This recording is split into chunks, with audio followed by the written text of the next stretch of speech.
Monsieur le président, monsieur le Premier ministre, mesdames et messieurs les ministres, mes chers collègues, si l'annonce de vaccins mis sur le marché il y a quelques semaines laisse envisager une sortie de crise progressive dans les mois qui viennent, les défis à relever et les questions liées à la stratégie vaccinale n'en demeurent pas moins considérables. Pouvoir en débattre est essentiel, c'était d'ailleurs l'objet de l'alinéa 12 de la proposition de résolution du groupe socialiste et apparenté, déposée le 12 novembre dernier à l'initiative de notre présidente Valérie Rabault. Monsieur le ministre, vous l'avez dit, la stratégie de vaccination doit relever de nombreux défis sociétaux, scientifiques, médicaux, logistiques, économiques.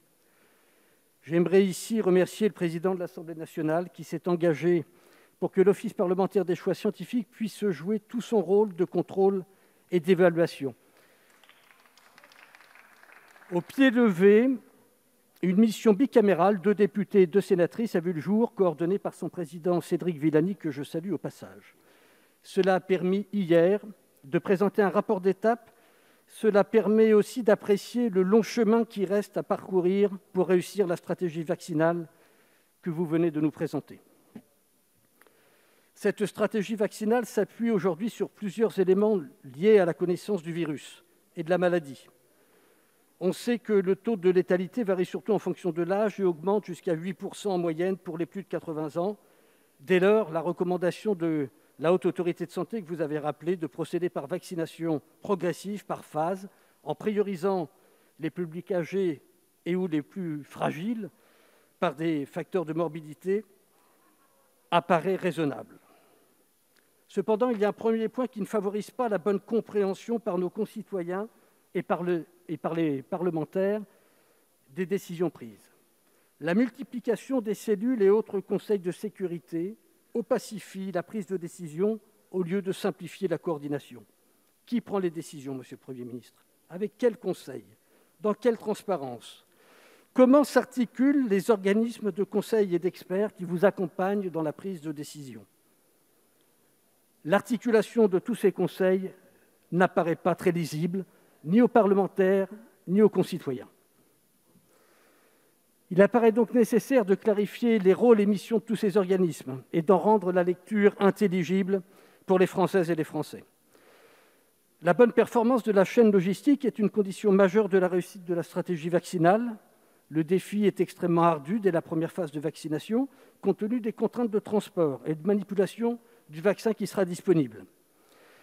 Le message officiel se veut rassurant, mais nous manquons de précision sur les modalités pratiques qui seront mises en œuvre, notamment concernant la logistique du dernier kilomètre. Les Français ont besoin d'informations précises, nationales, mais aussi régionales et locales, sur le stockage, la distribution des vaccins, dans le respect des conditions de conservation des lots. La réalisation des vaccinations qui devront rester optionnelles et recueillir le libre consentement des personnes devra s'appuyer, vous l'avez dit, sur des professionnels de santé de proximité qui ont une relation privilégiée de connaissance et de confiance avec leur patientèle. Il faudra d'ailleurs à ce propos encore que ces professionnels de santé disposent des informations nécessaires sur le vaccin proposé, ce qui n'est pas le cas aujourd'hui. Il faudra aussi construire un système d'information simple et complet afin de tracer l'ensemble des vaccinations opérées et sans doute mettre en place le carnet de vaccination électronique et remonter en temps réel les éventuels effets indésirables. Parmi les défis, il y en a un qui conditionne la réussite de tous les autres, c'est la décision individuelle et collective de se faire vacciner. Et votre stratégie doit obtenir du plus grand nombre non seulement qu'ils puissent, mais qu'ils veuillent bien se faire vacciner. Or, la défiance aujourd'hui constitue un facteur majeur de limitation des chances de réussite de votre stratégie de vaccination. Paradoxalement, au pays de Pasteur, effectivement, il y a une résistance historique à la vaccination, d'ordre religieux, naturaliste, interscientifique, complotiste, peu importe. Aujourd'hui, il me semble que l'hésitation, voire la réticence vaccinale et la défiance qui se sont installées depuis plusieurs mois trouvent majoritairement leurs racines dans la gestion brouillonne de cette crise par votre gouvernement. Les dysfonctionnements, cafouillages, approximations du printemps animent encore douloureusement les discussions familiales. Les informations dissimulées, voire les mensonges autour des masques, l'absence de discours de vérité, l'incapacité à assurer le triptyque tester, tracer, isoler ont inquiété légitimement nos concitoyens, et je ne parlerai pas des vaccins antigrippaux qui ne sont jamais arrivés. Monsieur le Premier ministre, les mesures de reconfinement à géométrie variable qui traitent différemment les salles de culte des salles de culture, les commerces essentiels des commerces malheureusement qualifiés de non essentiels sont incomprises. Monsieur le Premier ministre. Et c'est à ce point incompris que ça nuit à la crédibilité de la parole politique. Vous auriez dû, Monsieur le Premier ministre, davantage travailler avec les élus locaux comme il vous l'avait demandé à plusieurs reprises, ici, dans cet hémicycle. Nous avons réclamé un dialogue préfet-maire pour que puissent être acceptées les mesures de confinement des activités commerciales. Résultat, selon un sondage Odoxa du mois de novembre, 42% des Français font confiance au gouvernement pour faire face à l'épidémie en cours. La perte de confiance dans les institutions publiques est sans nul doute la raison majeure qui éclaire la hausse récente de la réticence vaccinale en France, plus grande malheureusement que dans les autres pays européens. Donc, la réussite de votre stratégie passera par une concertation avec tous les professionnels de la santé, les dialogues avec les corps intermédiaires et tous les citoyens.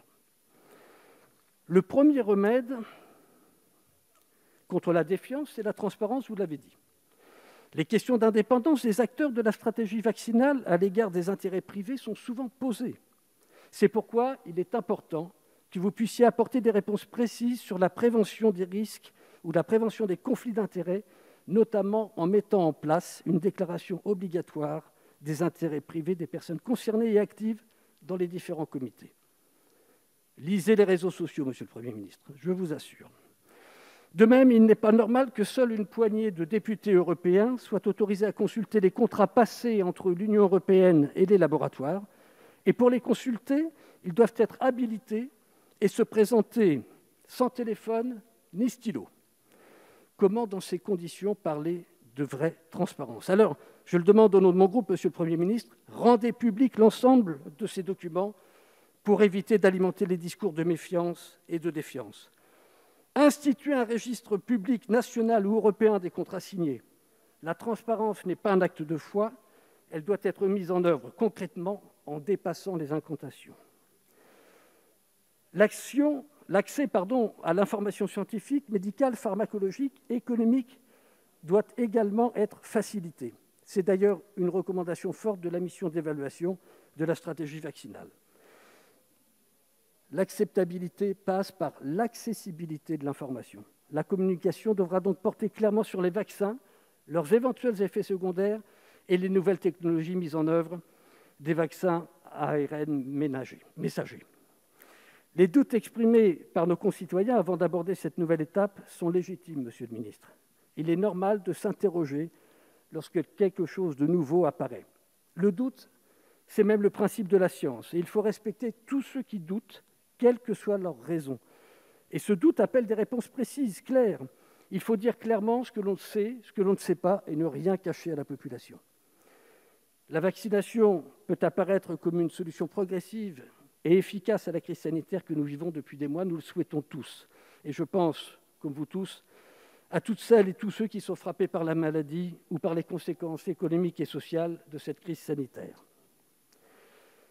La responsabilité impose un discours de vérité.